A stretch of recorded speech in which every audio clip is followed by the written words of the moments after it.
Okay, problem chapter 8, problem 7. We've got this 2-meter rod. We've got a ball at the end of it that weighs 5 kilos, and we pull it over to 30 degrees and let go of it. How much work does the gravitational force do on it as it descends to its lowest point? So part A. How much work does the gravitational force do on it as it descends to its lowest point? Well, okay, so the work done. Work is the integral of f vec c dot dx vec, right? Um, and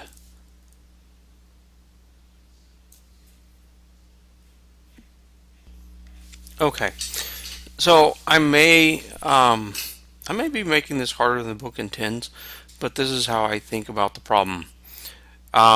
You got your 2-meter rod, and then at the end of it,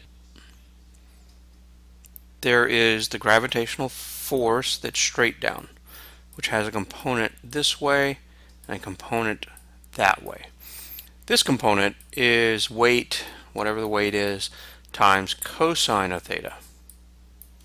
Right? If theta is that angle right there, and this component over here is the weight times the sine of theta. Right? Weight times the sine of theta, and so we're looking for f dot dx. So the direction of the motion, right, is perpendicular to the rod. So the direction the force causing it to move is this one, weight sine theta. It is perpendicular to the rod, and so that means we need a little differential step dx in that direction, which is r d theta. Okay, so at the end of the day, this work energy equation becomes the integral from 30 degrees to, oh, all right, maybe I need to start over on that. The integral from 30 degrees, 30, all right, sub 30 to 0 of, okay, the weight. The weight is 5.0 kilograms times 9.8 meters per second squared, right? That's the weight times the sine of theta times the radius times d theta.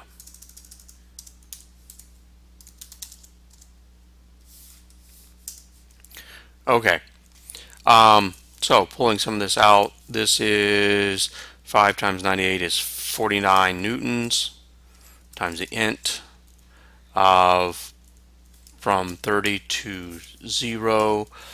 The R is 2. The R is 2, so I'm going to just come out here and make this 98 newtons. Okay, and now we're integrating sine theta d theta. Right? And the integral of the sine is the cosine. So this is 98 newtons times the cosine of theta, evaluated from 30 to 0, is 98 times 98 newtons, Newton meters. I'm sorry, because the R was 2 meters, so it's not 98 newtons, it's 98 joules. 98 joules, cosine, all right, so 98 joules times cosine of 0 is 1 minus the cosine of 30 degrees.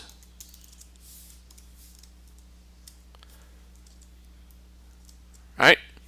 Equals. All right. So, here, let's go ahead and pop open a new instance of Excel.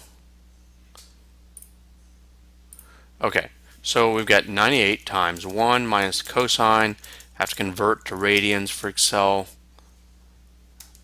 And there we go, and we get 13.1 joules. 13.1 joules is the amount of work that the gravity does on the ball. All right. Part B. What is the change in gravitational potential energy of the ball Earth system? Well, all that matters here is the vertical distance, right? And so the vertical distance is, or the height that it falls by, as if you imagine, we have here the 2-meter rod. We have an angle, if I could draw straight, we have an angle of 30 degrees. So the length of this piece is 2 meters cosine 30 degrees. And the length of that is 2 meters minus the 2 meters cosine 30 degrees. Right? So 2 meters minus 2 meters minus 2 meters times cosine of 30 degrees. Okay. Let's see. Don't save. All right. So 2 minus 2 times cosine of radians of 30.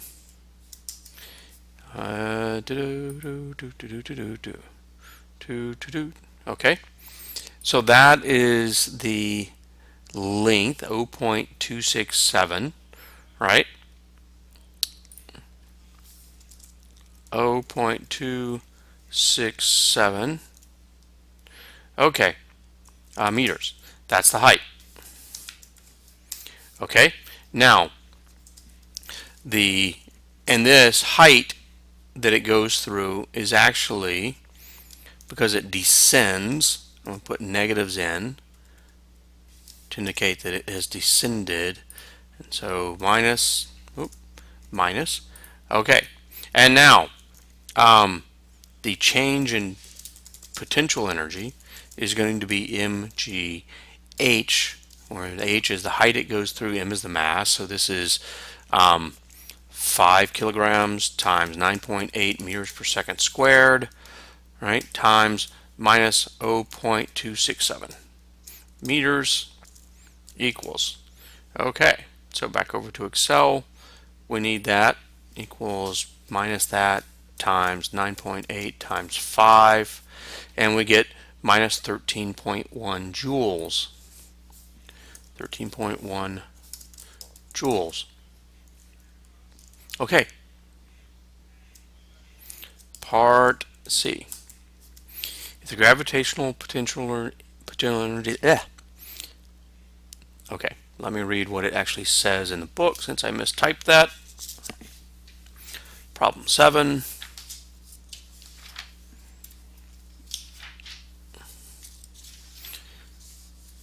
If the gravitational potential energy is taken to be 0,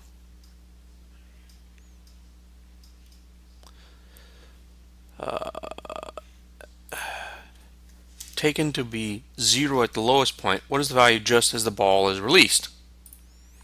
Okay, if we're saying it's 0 at the lowest point, that means to go from the lowest point up is going to be 13.1 joules gravitational potential energy just before it is released, right?